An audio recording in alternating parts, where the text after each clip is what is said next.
रामपुर में सरकारी हैंडपंप के आसपास कुछ अजीबोगरीब घटनाएं होने लगी। गांव के लोग उन घटनाओं से काफी डरे हुए थे।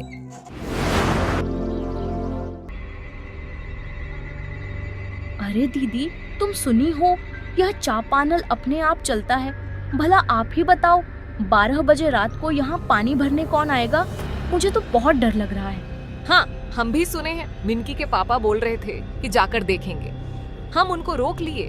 फिर अगले रात 12 बजे हैंडपंप अपने आप चलने लगा। गांव के लोग सभी सुन रहे थे। किसी की भी हिम्मत नहीं हुई कि वहां जाकर कोई देखे। फिर सुबह होने पर अरे दीदी, चलो हैंडपंप पानी भरे। हमें तो अकेले जाने में बहुत डर लगता है। फिर वह दोनों मिलकर वहां पर जाती हैं और देखती हैं तो उनकी आंखें फटी की फटी रह जाती हैं। वहां पर किसी के पैर का निशान होता है, जो कि इंसान के पैर से 4 गुना के बड़ा साइज का होता है। ये देखो बहन, इतना बड़ा पैर किसका हो सकता है? लगता है गांव में कोई शैतान आया हुआ था। दीदी, हम बोल रहे थे ना कि यहाँ पर कुछ गड़बड़ है। ये देखो, भला कौन इंसान का पैर इतना बड़ा होता है? तभी वहाँ पर चिंकी आ जाती है। अरे, आप लोग इतने डरे क्यों हैं? क्या हो गया आप लोगों को? आप लोग परेशानी क्यों हैं? दीदी, हमारे शहर में तो ये सब बहुत चलता है। भला यहाँ कौन शैतान आएगा? अरे चिंकी, तुम शहर से आई हो, ये सब नहीं समझोगी। फिर अगले रात 12 बजे हैंडपंप अपने आप चलने लगता है।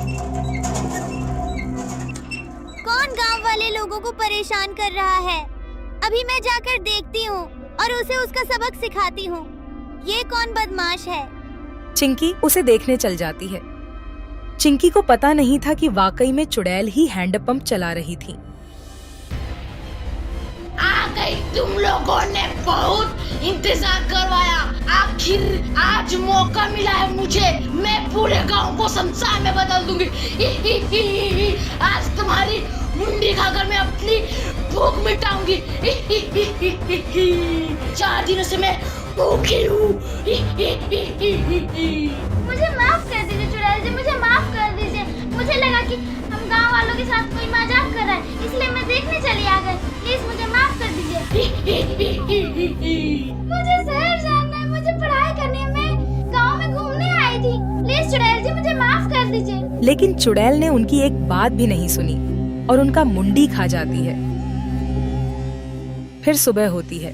फिर वे दोनों औरतें पानी भरने के लिए जाती हैं। अरे दीदी, यहाँ देखो तो, यहाँ पर खून पड़ा है। क्या अनहोनी हो गई है? यह खून कोई इंसान का तो नहीं है ना?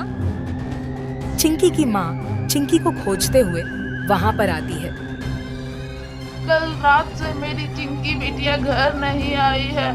लगता है कि कुछ अनहोनी तो नहीं ना हो गई है। हम कल उसको बोल रहे थे कि ज्यादा लेक्चर मत झाड़ो।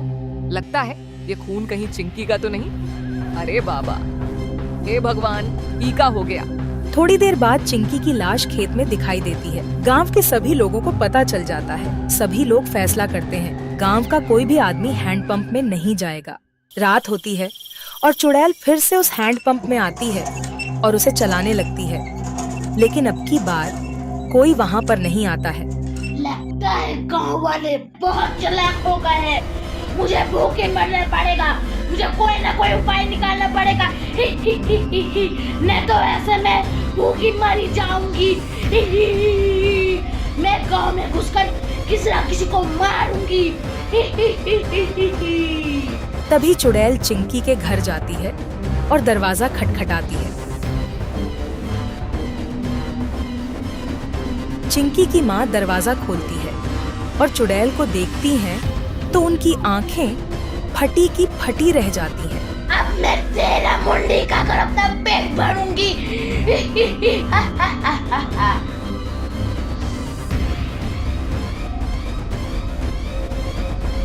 फिर सुबह होने पर चिंकी की माँ की सिर कटी लाश की खबर पूरे गांव में फैल जाती है और पूरे गांव में हाहाकार मच जाता है। सभी लोग चिंतित थे कि आखिरकार यह गांव को हो क्या गया है। सुनते हो जी, पास वाली माँ बेटी दोनों मर गईं।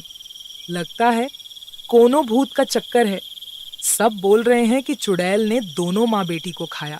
तुम बाहर मत जाना, तुम्हारे बगैर हम जी नहीं पाएंगे। तुमको कुछ हो गया तो?